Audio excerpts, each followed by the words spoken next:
And what's going on, you guys? What's going on? What is going on? This is your boy, Scotty by Nature TV, and we're here for a brand new episode. A brand new review of Love and Hip Hop ATL Season 12, Episode 4. What is going on, you guys? I hope you guys have had a wonderful, wonderful Tuesday, and I have done the exact same, y'all. I feel a little bit refreshed. I done woke up from a nap. I woke up just in time to see this new episode of Love and Hip Hop Atlanta, and once again, it was a pretty good episode. This has been a great season, y'all. I don't know about y'all, and I don't know how y'all feel about that, but this has been a great season so far. Like, it's been no skips. No skips, none of that. It's been a pretty good season.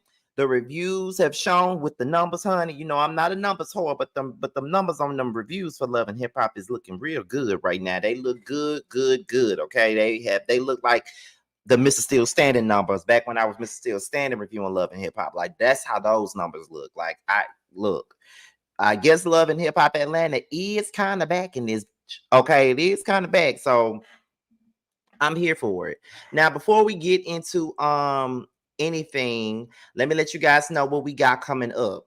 Now, tomorrow I will be doing a joint discussion about Love and Hip Hop Atlanta with Evanier Entertainment, aka Pierre. Okay, y'all know that we've worked together twice already.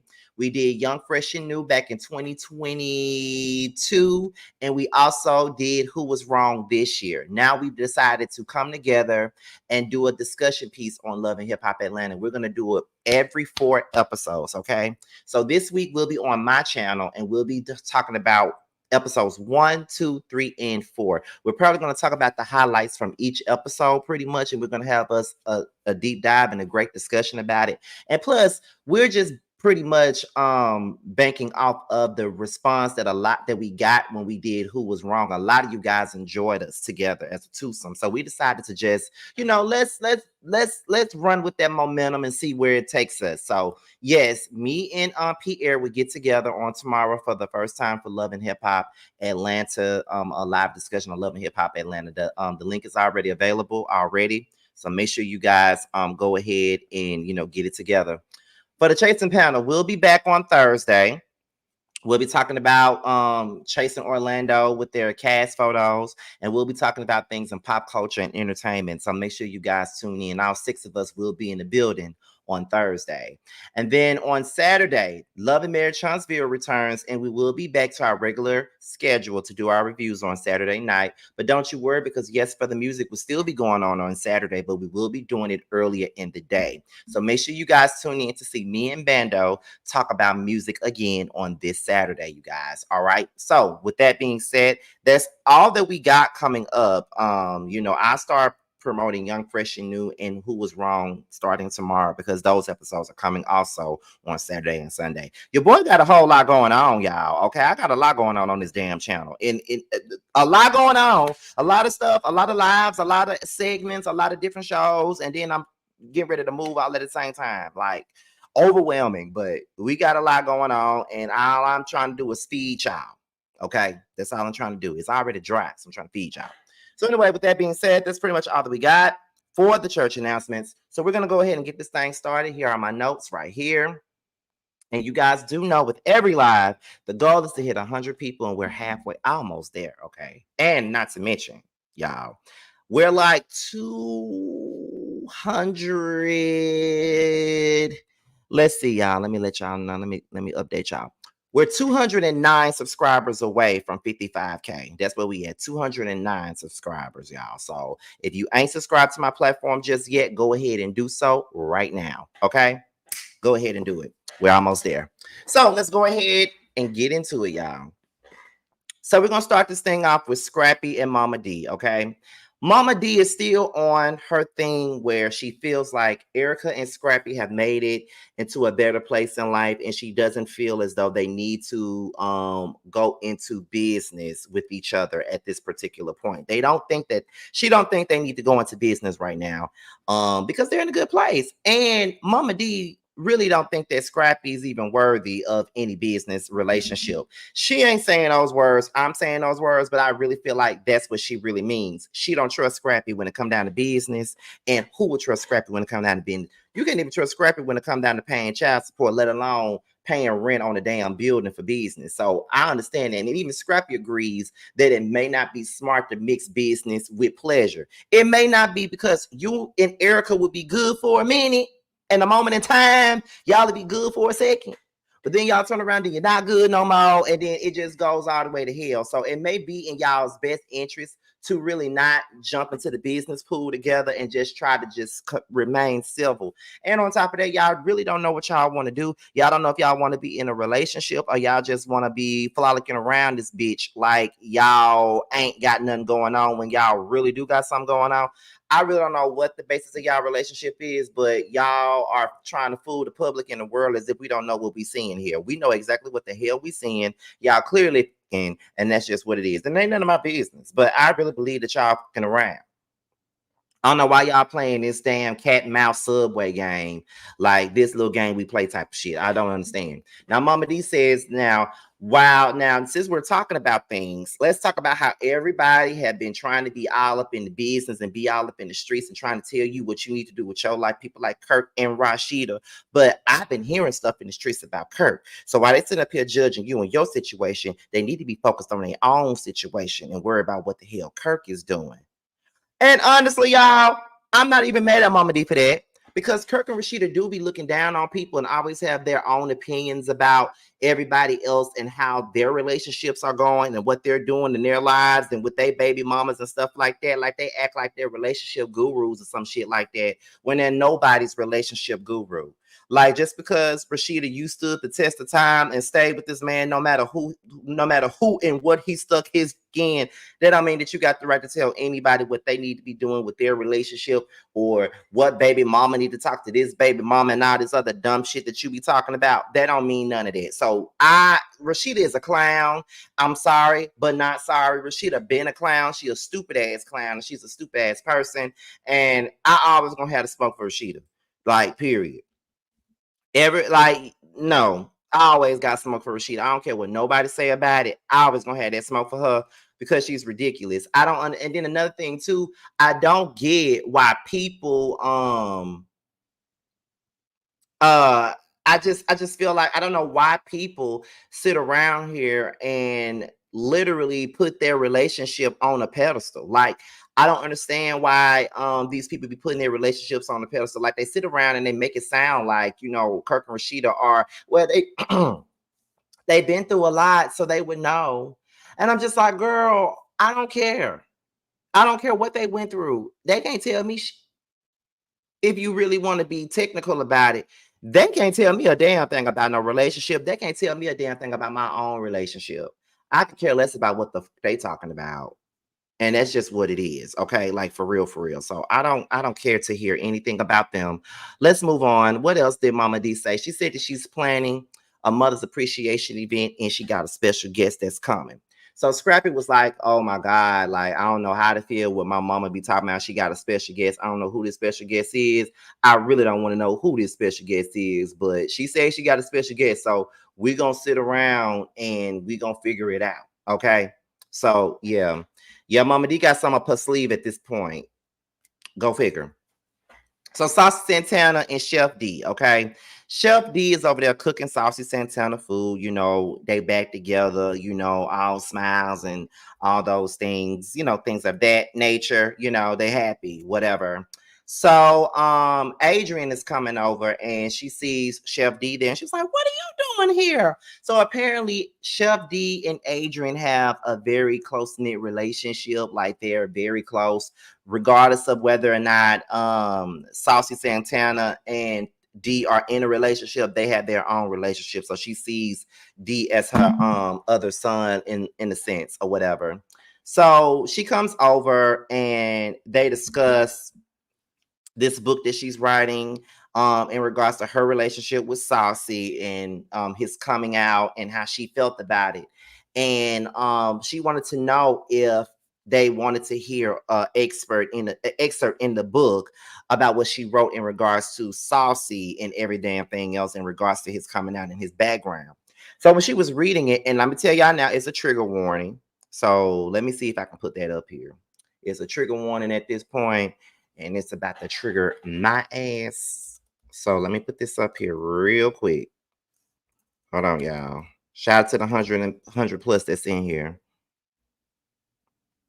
Okay, it's a trigger warning. So, in this book, Adrian reveals that Saucy was molested by a family member, by an older cousin, okay?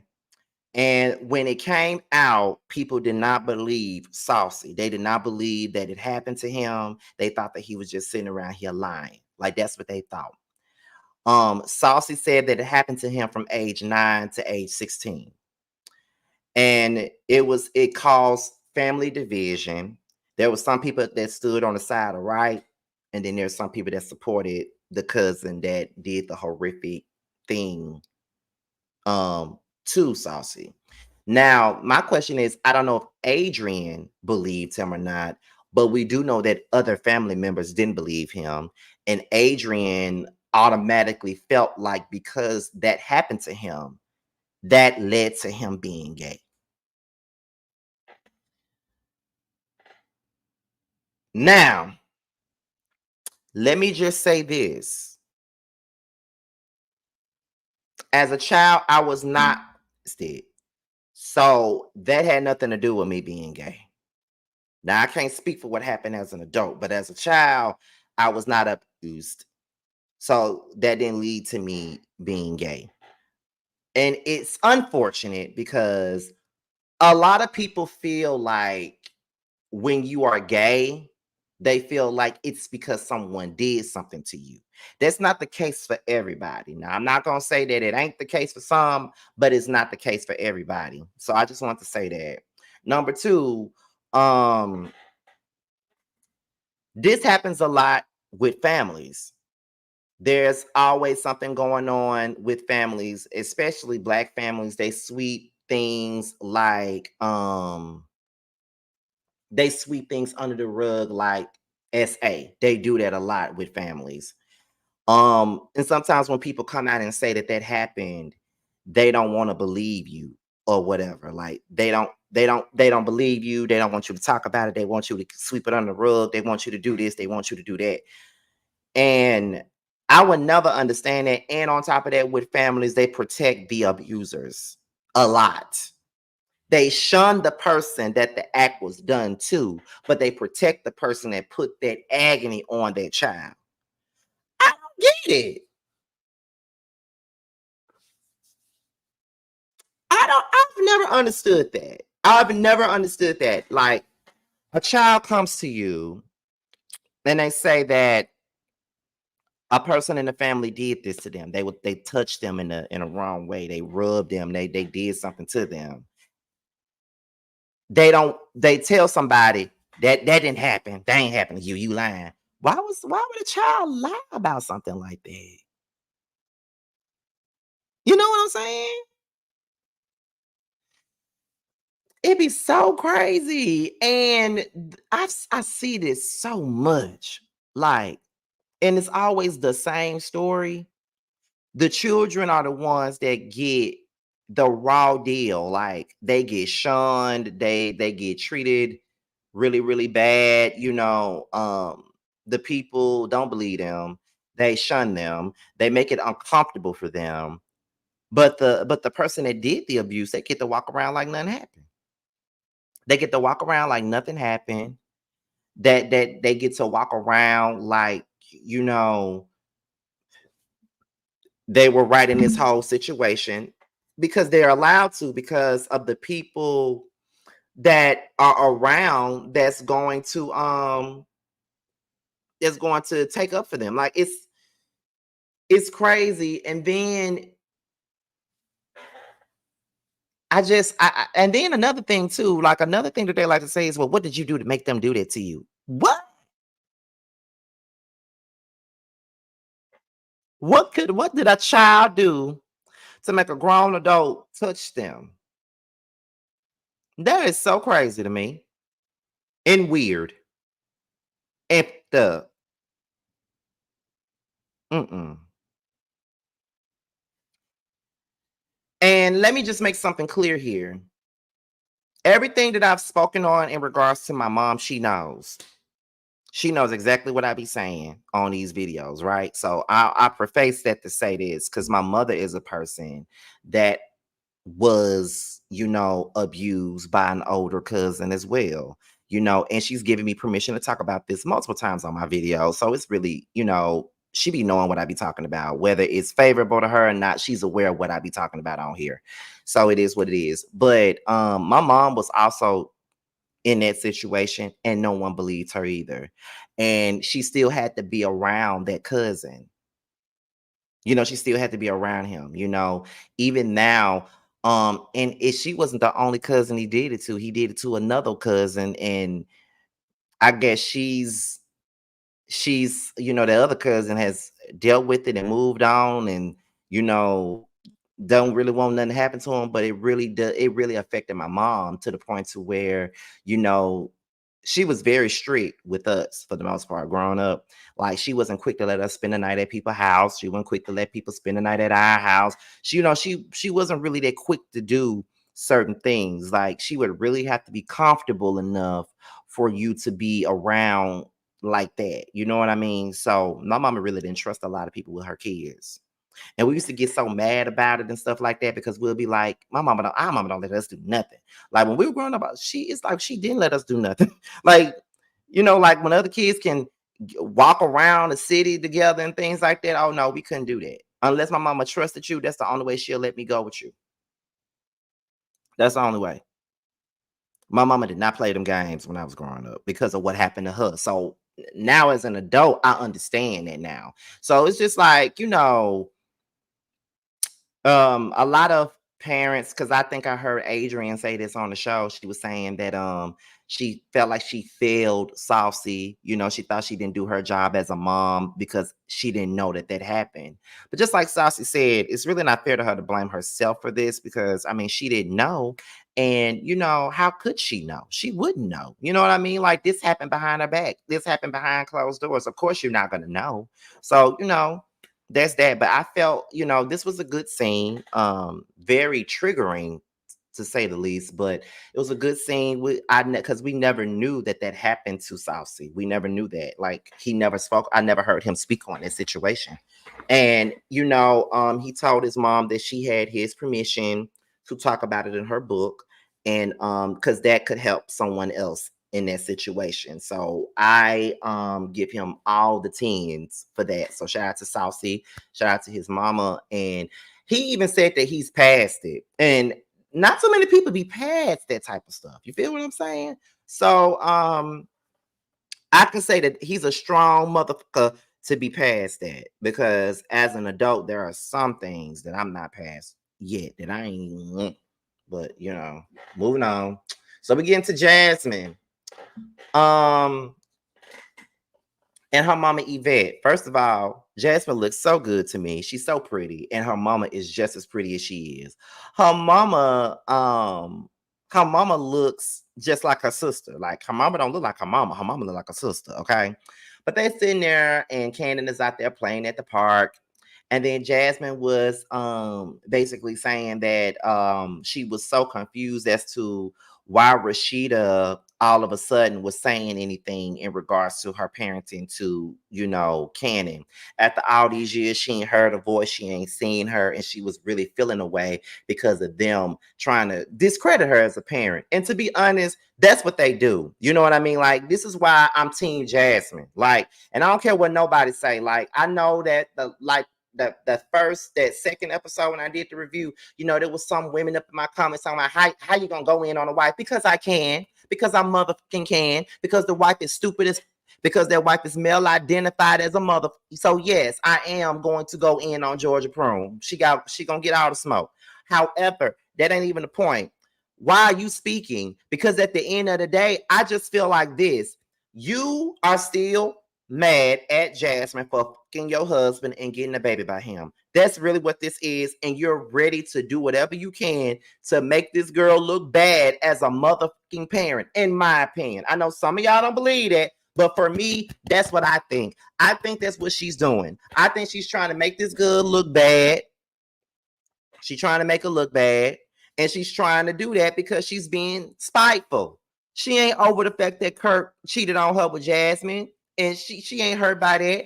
And I mean, she ain't over that. And on top of that, you stayed with him. You know, you stayed with him. And I don't understand why people think that it's okay for a woman to stay with a man, but then they treat the damn child like. I don't care if that's a love child. The child did not ask to be here at all. And that's just what it is. Georgia Prune know what it is. You accept that man, you accept the damn child that come along with it. You still with him, you still talking to him, you still opening up businesses with him. But yet, this woman, you trying so hard to make her look bad and all this other stuff. And everybody love to try to throw in when she was fucking a married man. And a married man, the woman that wasn't his wife. When is he gonna get some accountability? When is he gonna get it? Because we've been dragging Jasmine enough. She did wrong by fucking another woman's husband. True enough, yes, she did. But how long are we gonna stay on that again? We know that she was wrong for that. Okay, so the baby is here, and the damage is done, and we know that the child belongs to Kirk. So what are we gonna do now? Still talk about the fact that she Kirk? Because if we're gonna talk about how she Kirk. She didn't Kirk by herself. Kirk too. So if we're gonna talk about what she did and how she tore up a marriage, then we're gonna talk about Kirk's role in it too. Because it wasn't just a one-way street, it's a damn two-way street, okay? I'm sorry, but I'm over that. I'm over it. I'm over and over. I'm tired of people making Jasmine the only culprit in this whole situation. Period. I'm tired of it. Real talk. Jasmine says that okay, I slept with Kirk, I made a mistake or whatever, but the thing is, the baby is here. I don't want to be with Kirk at the end of the day. But if Rashida is going to be with Kirk and she's going to be around my child, I think that it's fair for both of them to step up and spend time with my son. I agree. And we can say that Rashida don't owe the baby nothing. Okay. Jasmine didn't owe Rashida anything either. Does anybody think about that? She didn't owe Rashida anything either. Was she wrong? Yes. But did she owe Rashida anything? No. Because at the end of the day, Kirk was the one who owed her. Kirk was the one who took the vows with her. You know what I'm saying? Kirk was the one who took the vows, not Jasmine. Kirk did it. And I'm just tired of him getting away with the fugaziness. I'm tired of him getting away with it. I'm so tired of him getting away with it. Jasmine, the married man, it was wrong, but the child is here. She don't want Kirk. Rashida's still mad. And that's why Kirk do the shit that he do, because she's still mad. Don't care. Mama D invited, no. Evette was like, you don't even work Kirk. You don't even want Kirk anymore. You know what I mean? Like, I don't even understand why anybody would think that. And I'm just like, right. I really honestly feel like Jasmine doesn't want Kirk anymore. I think that they want Jasmine to want Kirk still. That's what I believe. I don't know if y'all feel that way, but I personally think that they want her to still want Kirk. She don't want that man. Don't nobody want Kirk but Rashida. That's the only person that wants Kirk. Other than that, nobody does but her. Okay, they want that girl to still have a thing for Kirk. That's all that is. Mama D invited her to the event, and Evette is down to go to the event. And Jasmine was very surprised that Mama D even invited her somewhere, but she's still gonna go. I don't blame you. Team Jasmine. Anyway, so they're throwing a pre-shower for Rennie Rucci, right? Spice doing this for Rennie Rucci. And I must say that I really like Rennie Rucci. I think that she's probably the most genuine and relatable person on this show. I love Rennie Rucci on this show. Love it. So Sierra confronted Spice about not coming to see her at the hospital when she was going through her shit. I'm over Sierra and this I am Weasel, I am victim bullshit that she's trying to pull, because don't nobody really care at this point, girl. I don't care no more. Like, you want every you do this in every scene that you in. You confront everybody because they wasn't there for you at the hospital. But just like Spice said, you remember I had something going on too, but you didn't come and see me not one time at the hospital. So what make you think that I gotta come and see you at the hospital? And I don't normally agree with Spice on a whole lot of but at the end of the day, I definitely agree with her on that, because you weren't there for Spice. She almost lost her life. So why do you expect for her to be there for you when you ain't never there for her? Like, Sierra get on my nerves. Like, she just irks me. Like, that blonde wig irks me. That them lips that she bought irks me. All that Botox, everything about her irks me at this particular point. And you know what else irks me? It's the fact that she thinks that she's an artist. You're not an artist. You're a makeup artist. You got a hair salon and you cook ghetto meals. Okay? Stick to the rivers and the lakes that you used to. Don't know. Ain't nobody got time for that. Shakana says, we here for Rennie. I don't know why the hell Sierra even talking about herself, because we here for Rennie. This ain't got nothing to do with Sierra. And of course, it ain't got nothing to do with her. And she's making this about her. You know what I mean? It's so annoying.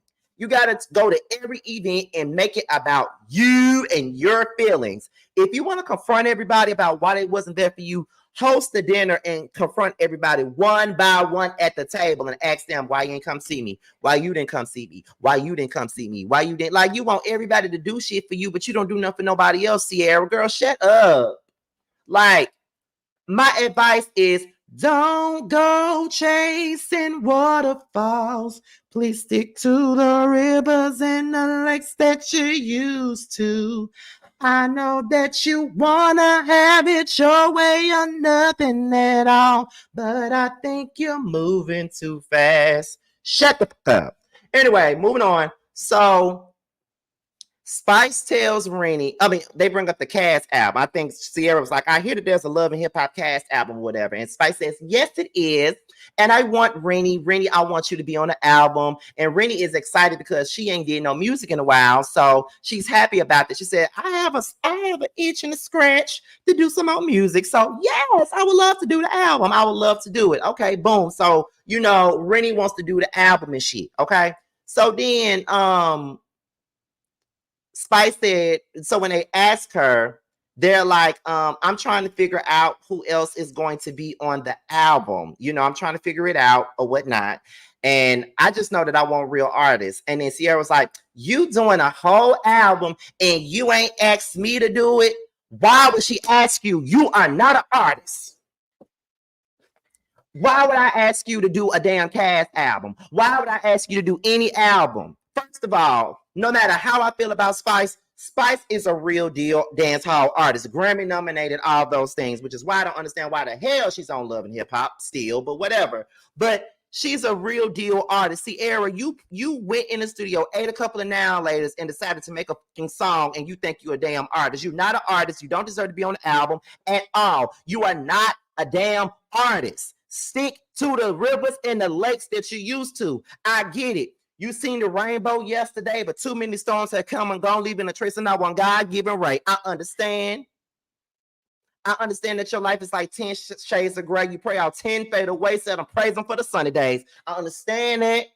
But like my promise is true, only my faith can undo. Okay? We don't have time to hear nothing that you got. Because the minute chances you blew, you done brought your life to anew. Okay? We don't want to hear no music for you. Okay? My only bleeding hope is for the folk who can't cope. We can't cope with the fact that you're not an artist. With such enduring pain that it keeps them in the pouring rain. The pouring rain is you trying to make a damn song. And for you to think that you are an artist, I want to know who's to blame for two and came into your own vein with a shame you shooting aim for someone else's brain. I'm just saying, you claim the insane. You obviously insane. You obviously insane if you think that you're a damn artist. Okay, and Sierra, let me just tell you, you know what? Even though I'm cracking on you right now and cracking on your so-called artistry, I'm just going to tell you like this. I'm going to be a little bit positive and say this. Dreams are hopeless aspirations. The hopes are coming true. Believe in yourself. The rest is up to me and you. That's it. Believe in yourself. The rest is up to me and you. Okay? You done got on my fucking nerves. You're not an artist. I don't know why the fuck you think you're finna be on anybody's album. Girl, go somewhere and sit down. Anyway, but Spice says she want real artists to be on her record. Sierra ain't no artist. And Spice gives Rennie a gift to shift the focus back to where it needed to be. And that's on Rennie. Next up is Saucy Santana and his gay mom, Tanya. They talk about the new mixtape that he about to drop or whatever. Then they discuss the molestation and how it felt at that time. And, where, how his mama felt like she wasn't protecting him enough for him to be going through the stuff that he went through with that. And then they even talk about how Adrian used to be jealous of Tanya because he would always call her mama and things like that. Like he gave Tanya that utmost respect. But a lot of gays have gay moms, gay dads, and stuff like that. I've never been into that type of thing, and there is really no offense to nobody that is, but I've never been into the whole gay dad, gay mom, gay this, gay that. Never been into it like that. Never really had none of that before. Never been interested in it at all. I just went through life the way I knew how. But he also says that Chef D wants to marry him, but he really don't know. He really don't know if he wants to get married or not. He just feels like, I want to be single and free to date and do whatever I want to do. Then that means you don't need to be in a relationship then. Like, if you want to be able to date whomever, then there's no need to be in a relationship with Chef D. I'm just being honest. I'm just being real. There's no way that you could ever believe that that's going to be okay. Like, I personally, like there was a time where I didn't want to be in no relationship and I was cool with just, dating around and doing my thing. But now it's a little bit different, as you can see. It's a little different, So yeah, that's just what it is. So yeah, let's move on. So Spice and Rennie, they're in the studio. Rennie says, well, who's on the album so far? And of course, Spice says she got Scrappy on the album, which is understood. He is a real artist. Georgia Prune is on the album. Girl, that fake ass shouty low. She don't need to be on there. And Amy would be on the album. I don't know, not one song by Amy Luciano, but whatever. Spice said that she's serious about her career and she's serious about her album. And you know what I'm saying? It's kind of like this. She just want real people on there. And Rennie is happy in her life. She's happy with her man and this pregnancy and things like that. So shout out to Rennie. It's just good to see her in a happy place because we already know all the things that she went through already, losing her mom and all those things. So shout out to Rennie Ruch. I like her. I need to get her on the show, do an interview or something with Rennie. I like her. So going to Mama D's event. We ain't seen Mignon in a long time. The last time we all seen Mignon and Mama D in the scene together, they was finna fight. And then I remember Mignon had on that yellow and she started coming down them steps. And Erica Dixon was like, talking about Mama D. What she talking about? Nothing. Nothing. She ain't talking about nothing. She ain't talking about nothing. She ain't talking about nothing. She ain't talking about nothing. That's what she said. Okay. But they're in a good place. They're glad to be in a good place. And they're happy about being in a good place. So it's good to see that everybody's getting along right now. Amy and her mama arrived. And Amy started telling Mama D about the issues that she has with Bambi. Y'all, I went from really liking Amy to her making me roll my eyes on every review that I'm doing. I'm so over Amy ass with her beautiful ass at this point. I'm so over this beautiful motherfucker. Over her because she's getting on my nerves and she's making Bambi her whole damn storyline. It's irritating. Like, do you not have anything else to talk about, girl? But okay. Anyway, but Erica, Mama D, and Mignon, they all discuss Erica and Scrappy's relationship. They want to know if they're in a relationship, if they're dating or not. And Erica was like, her and Scrappy are just cool and they're having a good time. And then she says that she's pregnant and Mignon falls out, but it turns out that she's not really pregnant. However, Erica did make it clear that she was willing to give Scrappy a whole nother chance to make things right or make things better or do things right. And I'm just like, you're willing to give him another chance? Okay, girl. All right. Anyway, so Jasmine and Evette arrives and everybody's looking around like, what the hell are they doing here? Like, why is Jasmine here? And at this point, I'm over them all looking at Jasmine with the side eye and all this other stuff. Like, I'm over them doing that with her because at the end of the day, if y'all can sit around here and still be around Kirk, y'all can be around motherfucking Jasmine. I'm over the bullshit. I'm just saying, I'm over it. Y'all can sit up here and be around Kirk ass and still tote him as the father and husband of the year, then y'all can be around that girl. Like, get over it. I'm tired of y'all, like, for real. Mama D comes over. Jasmine explains her side of the story to Mama D. She was telling Mama D how Rashida been all up in her business at this point, and how, Kirk has been, asking her for sexual favors and trying to, get with her on that type of tip and things like that. And she ain't really with it. And, she basically saying how she don't even want Kirk anymore. So there's really no need for anybody to be feeling no type of way about her being around. And Mama D was basically understanding her situation. And Jasmine says that she really appreciated Mama D for, being one of the few in this particular circle of people to understand her instead of judging her based off of what, Kirk is saying.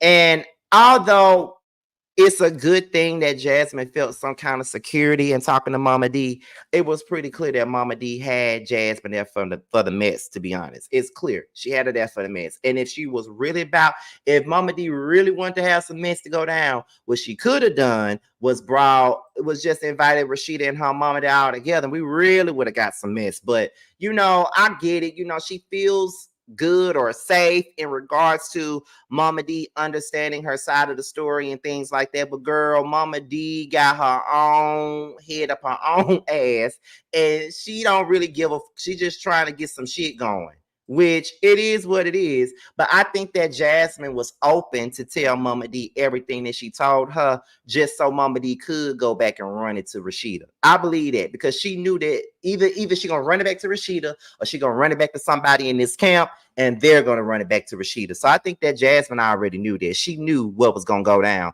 I'm gonna tell Mama D this bullshit, and I know that she in this circle, and she gonna run and tell somebody, and somebody gonna get that message back to Rashida, and that's all I need. That's exactly what this was. Can't nobody tell me nothing. Mama D know what she doing. And yeah, girl, we see you. So then Mama D goes outside with Erica. She tells Erica what Jasmine said. She tells her about all the stuff that Kirk been doing behind her back, behind Rashida's back, and how she's been offered sexual favors by Kirk and things like that, and saying that he'll be willing to do this if she do that and things like that. So he basically still trying to with Jasmine and things like that. So then in the midst of it, Jasmine's friend Erica shows up just so she can have some backup. I don't blame her, because she is in a territory where it's op territory. So of course she needs somebody on her side besides her mama. So then Erica says that she thinks that Jasmine is jealous of Rashida.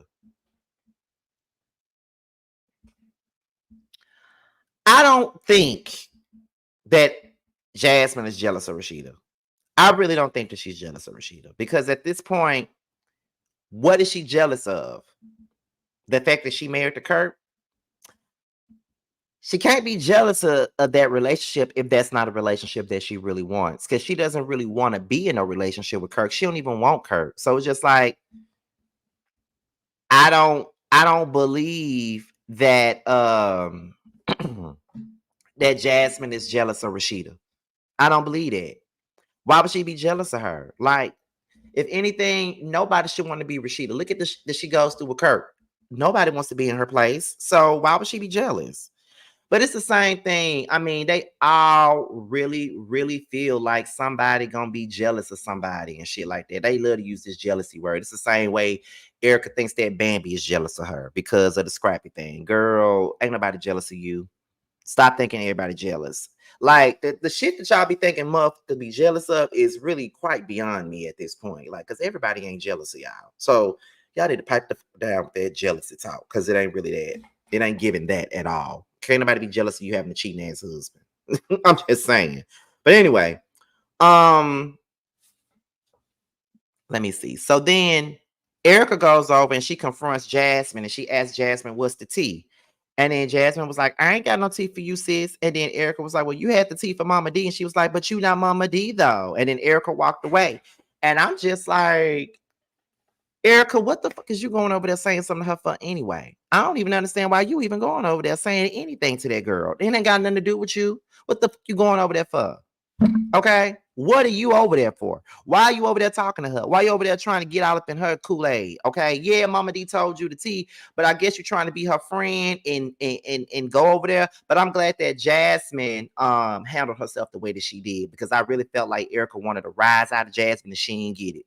I'm glad for that. Then Erica, Mama Mignon, her and Evette get into it, and I'm just like, girl, Mignon, what the hell? Why are you so loud? And why are you so mad? Like, I was so confused by that whole confrontation. And then they all started doing this whole side chick toast and stuff like that. And Amy sitting up here talking about she agreed with Erica Dixon 100% for being a friend to Rashida and defending her friend and all this other stuff. And I'm just like, Amy, girl, shut the hell up. Shut up. You would agree with this dumbass shit. Girl, shut your ass up.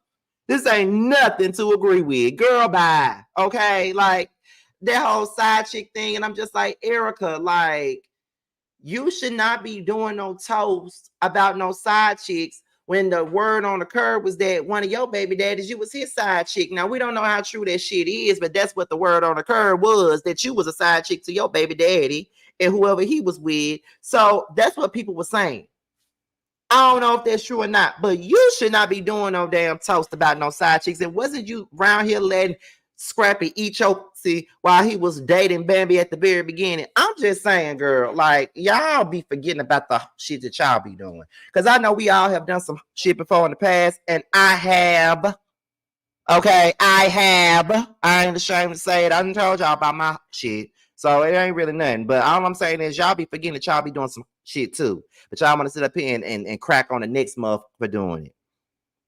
That whole situation was whack. All whack. Every single one of y'all can whack for that. I ain't like that at all. But you know, it is what it is. I know that some people gonna come up under the comments and say, y'all trying to make Jasmine the victim.